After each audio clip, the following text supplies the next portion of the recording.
Earthquakes, a force of nature that can shatter lives in an instant. Today, we embark on an immersive journey through history to unravel the stories behind the 6 deadliest earthquakes since 1950. Welcome back, earthquake enthusiasts.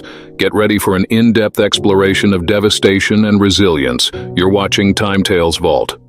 Our seismic odyssey begins with the chilling account of the Kashmir Earthquake, a cataclysmic event that rocked Pakistan-administered Kashmir in 2005.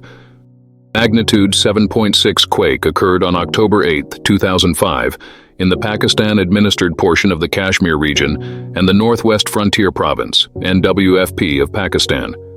It also affected adjacent parts of India and Afghanistan. At least 79,000 people were killed, and more than 32,000 buildings collapsed in Kashmir, with additional fatalities and destruction reported in India and Afghanistan, making it one of the most destructive earthquakes of the contemporary period. The timing of the quake added to the misfortune because it left hundreds of thousands of survivors exposed to the coming winter weather. Next, we journey to the heart of China's Sichuan province, where in 2008, a magnitude 7.9 earthquake unleashed havoc of unparalleled proportions. The Sichuan earthquake of 2008 left nearly 90,000 people dead, 375,000 injured, and more than 5 million homeless across the region. And more than half of the town of Beichuan was destroyed by the initial seismic event and the release of water from a nearby lake. Striking on May 12, 2008, the quake brought enormous devastation to the mountainous central region of Sichuan province in southwestern China. The epicenter of the magnitude 7.9 quake was in the city of Wenchuan, about 60 miles north-northwest of Chengdu, the provincial capital. Some 4/5 of the structures in that area were flattened. Whole villages and towns in the mountains were destroyed.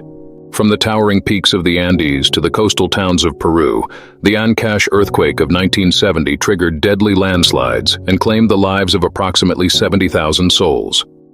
This earthquake originated off the coast of Peru on May 31, 1970, and produced massive landslides that caused the collapse of many poorly constructed buildings. Approximately 70,000 people died. The most damage occurred in the coastal towns near the epicenter and in the Santa River Valley. The most destructive landslide fell from Peru's highest mountain, Mount Huascaran, located in the west-central Andes. Fast-moving snow and earth swallowed the village of Yungay, buried much of Ranrahirka, and devastated other villages in the area. As we traverse continents, our next stop takes us to the tranquil shores of the Indian Ocean, shattered by the colossal earthquake of 2004. On December 26, 2004, at 7:59 a.m. local time, an undersea earthquake with a magnitude of 9.1 struck off the coast of the Indonesian island of Sumatra. Over the next 7 hours, a tsunami triggered by the quake reached out across the Indian Ocean. Some locations reported that the waves had reached a height of 30 feet, 9 meters, or more when they hit the shoreline. The tsunami killed at least 230,000 people across 13 countries, with Indonesia, Sri Lanka, India, Maldives, and Thailand, sustaining massive damage. Indonesian officials estimated that the death toll in their country alone ultimately exceeded 200,000, particularly in northern Sumatra's Aceh province. In the annals of seismic history, few earthquakes rival the sheer devastation wrought by the Great Tangshan earthquake of 1976.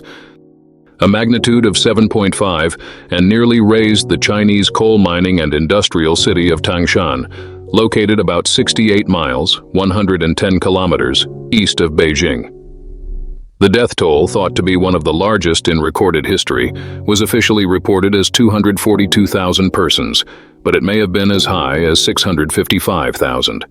At least 700,000 more people were injured, and property damage was extensive, reaching even to Beijing. Most of the fatalities resulted from the collapse of unreinforced masonry homes where people were sleeping.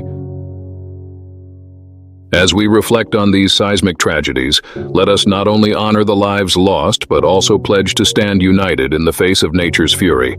Join us next time as we uncover more stories from the Time Tales Vault. Until then, stay safe, stay informed,